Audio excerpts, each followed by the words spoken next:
Hi BookTube, it's Janet, and today I've got the mid-year book Freakout 2016 tag, and I was tagged by the very lovely Sophie from Sophie Loves 10. If you haven't checked out her channel, she's new to BookTube, she's absolutely brilliant. I'll link her channel down below, and let's get into the tag. So the first question is the best book of the year so far. Now I can't show this book at the minute because my daughter is currently reading it, but that would be A Long Way to a Small Angry Planet by Becky Chambers. I know that this book has been really hyped up on BookTube, and I finally read it recently and all the hype is true. I absolutely loved it, blew me away completely, and I cannot wait for the next one. I love the characters, I love the adventure, it was just brilliant, it was just so well done, so well written. Can't speak highly enough of it. If you've not read it, go read it, it's great. The second question is the best sequel of 2016, and for me that has got to be the next instalment of the 44 Scotland Street series by Alexander McCall Smith, and this is Bertie's Guide to Life and Mothers. And there is little Bertie in the tree. I absolutely love this series. I think this is the 9th book in the series, and it's all set around the characters that live in a converted sort of townhouse in Edinburgh, and the way their lives interconnect and the people that they meet along the way. And it's a very gentle story, but it's so funny and it's so well observed, and there are some serious undertones in it, and it's so well written and so beautiful. The characters you would just fall in love with. Little Bertie has been 6 for the whole of 9 books, and he really wants to be 7, but he never gets to be 7. He is completely suppressed by his overbearing mother Irene, but he's just an absolute delight. Bertie, you'll love him, you'll want to take him home and adopt him, he's lovely. So this, even though we're at book 9 now, the series hasn't lost any of its charm or its delight for me, so I loved that one. Question 3 is the new release that you haven't read yet but you mean to, and that is The Museum of You by Carrie Spray. Eleanor sent me this recently because she had a spare copy, so I was really pleased to get this.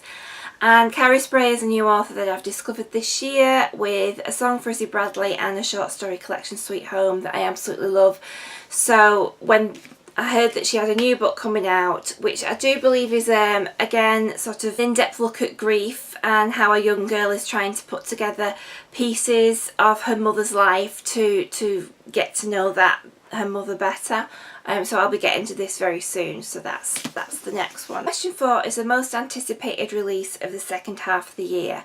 So apart from the second Becky Chambers novel, which is a follow-up to Long Way to a Small Angry Planet, I also can't wait for Harry Potter and the Chamber of Secrets, the illustrated edition, and that's the next one in all the illustrated editions of the whole Harry Potter series. I'm very new to Harry Potter. In fact, it was reading the first illustrated book that actually got me reading Harry Potter, because I hadn't read them before, so I've read the first 3 now. And so that's coming out in October. I have that on pre-order. Can't wait for that one to come out because the first one was absolutely beautiful. The next question is the biggest disappointment of the year so far, and that is a recent read for me, and that would be Nod by Adrian Barnes. I couldn't finish it, and I had such high hopes for it. It sounded like it was going to be a really good dystopian thriller where most people in the world lose the ability to sleep, and only a small percentage can still sleep, and they have vivid dreams when they do sleep. But the author just waffles on about completely boring topics, and it's sort of like he's trying to show that how thoughtful he is and how deep he is, and it's just so dull and boring, and the occasional bit of a plot line is written in about every 10 or 12 pages or so I couldn't finish it. Really boring, and I had such high hopes, and it sounded great, but it was just a big letdown for me. Question 6 is the biggest surprise of the year, and that for me has to be graphic novels. I had never read any graphic novels before this year. I was very intimidated by the whole genre because I grew up with comics sort of being like the Dandy and the Beano and those sorts of things, and you grow out of those. And then it almost seemed like graphic novels were just for boys, and those superhero type ones, you know, like the Marvel-y things, Superman, all that, which I didn't really have an interest in. So I didn't actually appreciate that there was a whole other chunk of graphic novels out there. And so through BookTube, I've sort of come to realise that there's quite a lot of different threads to graphic novels, and there's something for everybody. And so from that I've started to read a few different ones, and I've absolutely loved them. I can't get enough of them. So this is just an example. So the Saga series I'm absolutely hooked on. It's brilliant, absolutely love it. And so far, pretty much all of the graphic novels I've read so far I've really enjoyed. So that's probably been the biggest surprise of the year for me, discovering a whole new genre through BookTube that I would never have come across before. The next question, question 7, is my favourite new author, and that has got to be Gail Carriger. And this is a book I've only just read, and this is my very first steampunk novel, and our buddy read this with Aoife from Fred Weasley Died Laughing, and it was an absolute revelation. It was witty, it was clever, it was funny, it was full of suspense, the characters were so well developed and so enjoyable, and I absolutely loved it. This is sort of set in a parallel Victorian London where supernatural people such as werewolves and vampires are part of everyday society, and they're not the threat that we've perceived in the past. And the main character, Alexia Tarabotti, is what you call a preternatural, who is soulless, who negates the powers of any of these supernatural beings, and it's the adventures and capers that they have.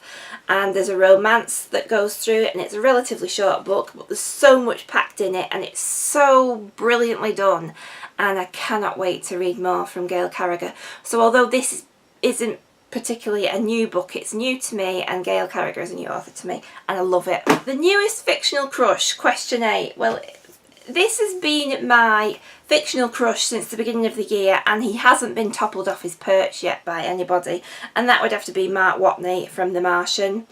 I fell in love with Mark Watney, the botanist that's stranded on Mars and his potatoes. He's a clever man, he's funny, he's human.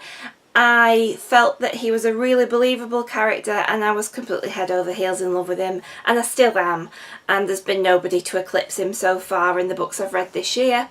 And he didn't sort of come to any harm when he was played by Matt Damon in the film either. The next question, number 9, is my newest favourite character, and that has got to be Faith Sunderly from The Lie Tree by Frances Hardinge. Faith is a young girl who is very interested in science and nature and studying and learning, and the family moved to an island, and it's set in the Victorian era, and her father is one of the sort of Victorian potterers, a naturalist, and it turns out that he's left under a bit of a cloud. There's a little bit of a problem with some of the work he's done, and he turns up dead.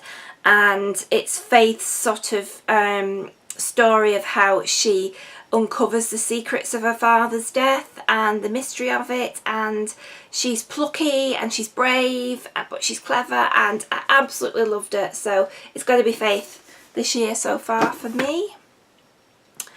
Question 10 is books that made you cry. Without a doubt, it's got to be A Man Called Ove by Frederick Backman. I cried a lot in this book, but I laughed a lot as well, and I laughed while I was crying.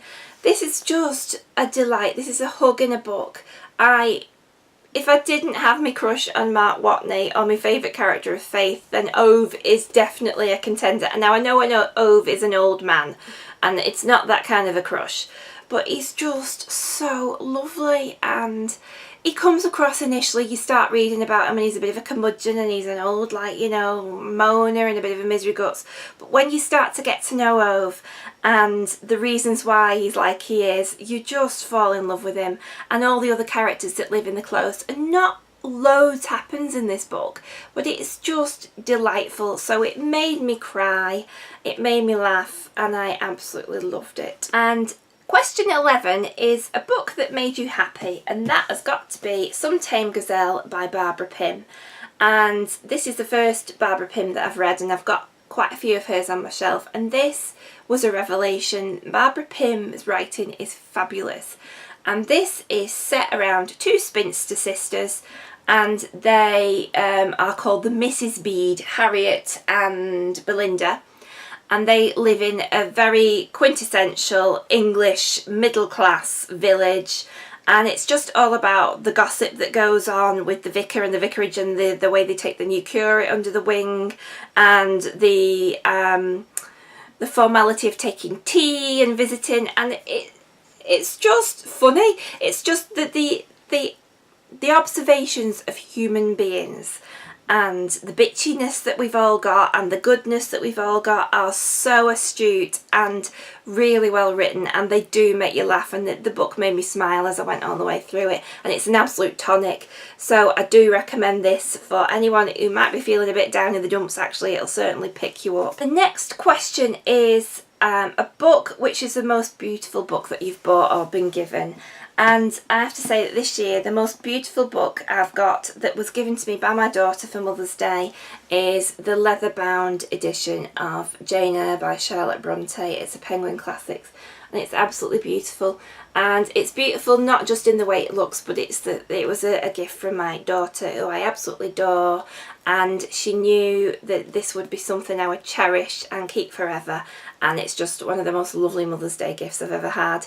So that has got to be the most beautiful book I've got this year, not just for the way it looks, the story, again, Jane Eyre is my favourite book, but just from the sentiment of it's a lovely gift from my daughter. And question 13 is, what books do you need to read by the end of this year? I'm only going to pick one, because if I tie myself down too much to something, I'll just never do it.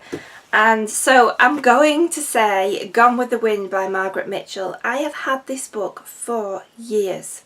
Now, Gone with the Wind is one of my most favourite films ever. I absolutely love it.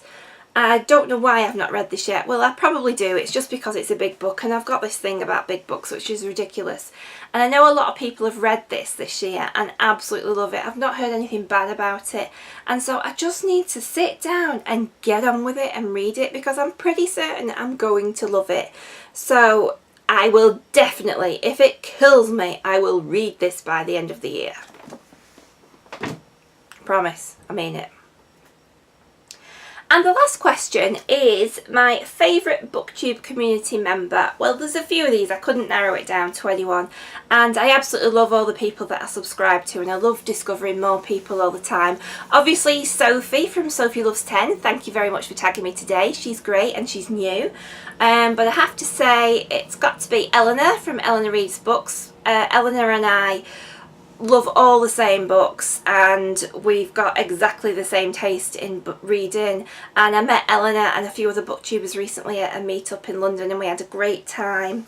Probably also Mercedes from Mercy's Bookish Musings. I absolutely love her channel, she's brilliant, and I love listening to what she's come up with, and she always has something completely different that I've never heard of before.